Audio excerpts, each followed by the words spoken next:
Hello दोस्तों, आज एक बार फिर से आपका स्वागत है हमारे यूट्यूब एंड फेसबुक प्रोफाइल पर। हम आपके लिए लेकर आए हैं हिंदी व्याकरण में विशेषण के भेद। आपको पिछले वीडियो में हमने आपको बताया भी था कि हिंदी व्याकरण में जो विशेषण बताया था उसमें विशेषण की परिभाषा के साथ साथ दो भेद भी बता दिए थे और उसको याद करने की ट्रिक भी बता दी थी। क्या थी याद करने की ट्रिक? देखा होगा वीडियो तो याद होगा। सास के पग धो, सास के पग धो।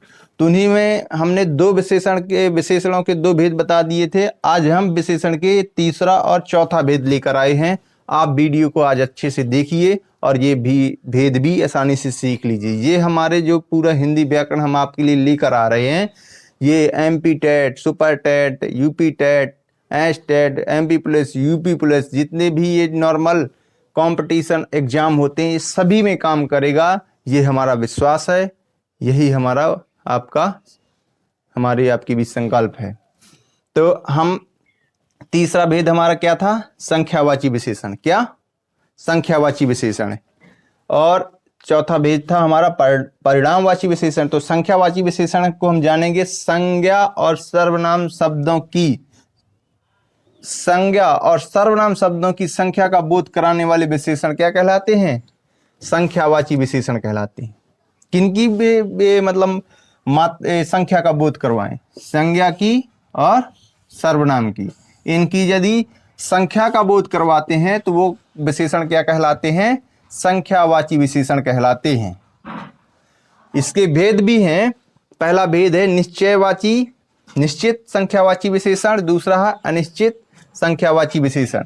यानी कि निश्चित संख्यावाची विशेषण 1, 2, 10, 20, 50, 60, 70, 80, 90, मतलब इस संख्या से हमें एक निश्चितता का बोध होता है कि हाँ इतनी ही इसकी संख्या है। 10 यानी 10, 12 यानी 12।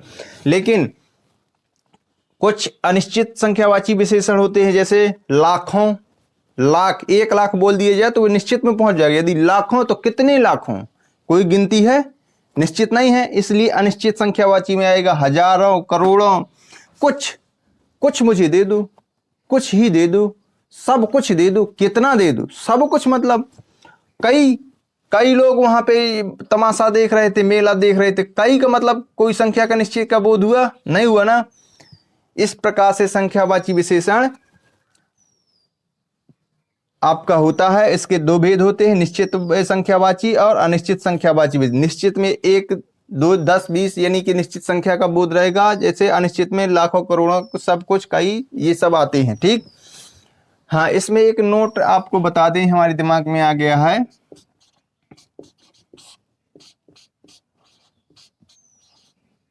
आपको हमें इस नोट को बताना है कि शब्दों के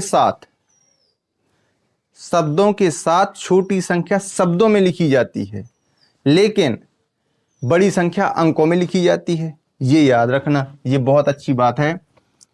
यहां पे लिखेंगे शब्दों के साथ छोटी संख्या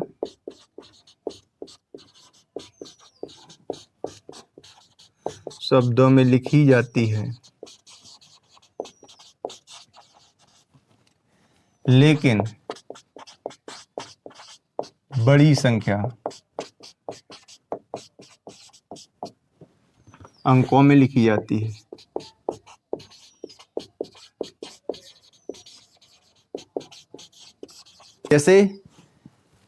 जैसे हम आदमी हैं, तो हम ज्यादातर आपने ये नहीं देखा होगा कि जैसे आदमी लिखा है, आदमी, तो एक आदमी, तो ऐसा लिखा देखा क्या? ज्यादातर आपने देखा होगा कि एक आदमी। तो जैसे में हम लिख देंगे 2 आदमी,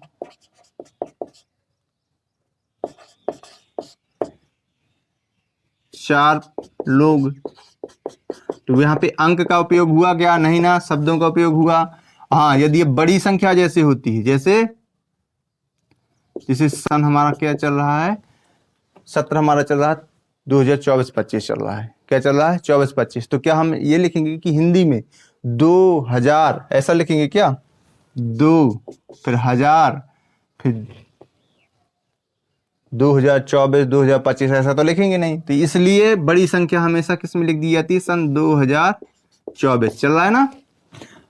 तो छोटी संख्या शब्दों के साथ क्या लिखा? शब्दों के साथ में यदि छोटी संख्या लिखी जाती है तो शब्दों में लिखी जाती है, और बड़ी संख्या हमेशा अंकों में लिखी जाती है, इसको याद रखना है। अब हमारा आता है परिणामवाची विशेषण। क्या आता है? परिणामवाची विशेषण। तो परिणामवाची विशेषण में जो उसमें यही परिभाषा है, संज्ञा व सर्वनाम शब्दों की मात्रा को व्यक्त करने वाले विशेषण परिणामवाची विशेषण कहलाएंगे। तो हम परिभाषा लिखी दे रहे हैं, संज्ञा और सर्वनाम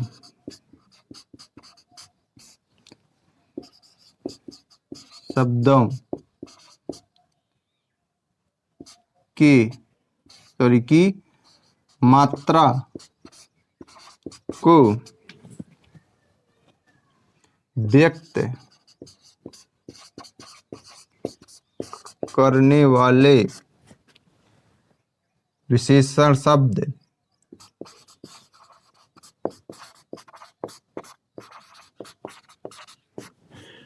शब्द क्या कहलाएंगे? परिणामवाची विशेषण कहलाएंगे।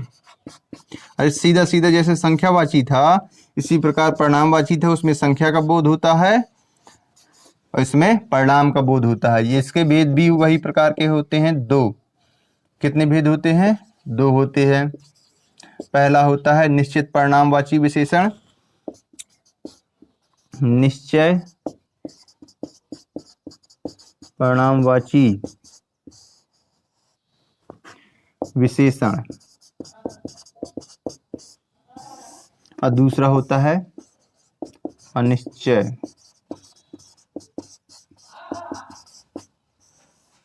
परिणामवाची विशेषण। इसको उदाहरण और समझ लेते हैं। जैसे इसमें आ जाएगा, इसमें परिणाम का ज्ञान होना चाहिए कि 2 किलो, जैसे 2 किलो 4 मीटर 100 मीटर 1 ग्राम। तो यानी कि निश्चित परिणाम का बोध हो रहा कि ये 2 किलो ही है, 10 किलो ही है, 4 मीटर है, 5 किलोमीटर है, 10 किलोमीटर है, यानी कि उसकी मात्रा का निश्चित ज्ञान हो रहा है। ये 5 किलो है, हमें इतने लीटर दूध चाहिए, इतना 5 लीटर चाहिए, 4 लीटर चाहिए, तो उसमें निश्चय का बोध हो रहा है। तो ये निश्चय परिणाम बोध हो रहा ना, तो परिणामवाची कहलाएगा। अनिश्चय में क्या हो जाएगा? तो अनिश्चय में हो जाएगा आपका, जैसे कुछ आता है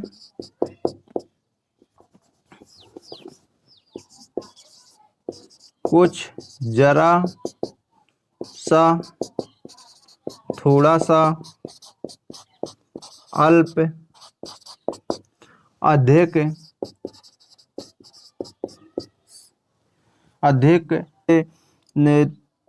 थोड़ा सा कम आ सकता है, जरा आ सकता है। इसी प्रकार के, मतलब जिसमें हमें परिणाम का ज्ञान ना हो, जैसे थोड़ा सा शक्कर दे दूं, जरा सा नमक दे दूं, तो इसमें हमें क्या ज्ञान हो रहा है? नहीं हो रहा है ना, यानी कि हमें उसके परिणाम की मात्रा का ज्ञान नहीं हो पा रहा है कि उसमें क्या है। तो एक बार फिर से हम आपको बता रहे हैं कि परिणामवाची विशेषण वो होते हैं जो संज्ञा सर्वनाम की मात्रा, शब्दों की मात्रा को व्यक्त करने वाले विशेषण परिणामवाची विशेषण कहलाते हैं। ये 2 प्रकार के होते हैं, निश्चय परिणामवाची, अनिश्चय परिणामवाची। निश्चय में जिनसे हमें निश्चित परिणाम का ज्ञान होता है वह निश्चय परिणामवाची, जिसमें हमें अनिश्चित परिणाम का ज्ञान होता है जिन शब्दों से, वहां पे अनिश्चय परिणामवाची। इस प्रकार से हमने विशेषण के 4 भेद आपको बताए थे, चारों भेद खत्म होते हैं। अगले दिन आपको विशेषण की कुछ और हम टाइप बताएंगे, जैसे प्री विशेषण हो गया, क्रिया विशेषण हो गया, बहुत होते हैं। आप हमारे वीडियो को देखें, हम आपको जितना भी हो सकेगा अच्छा से अच्छा ज्ञान देने की कोशिश करेंगे।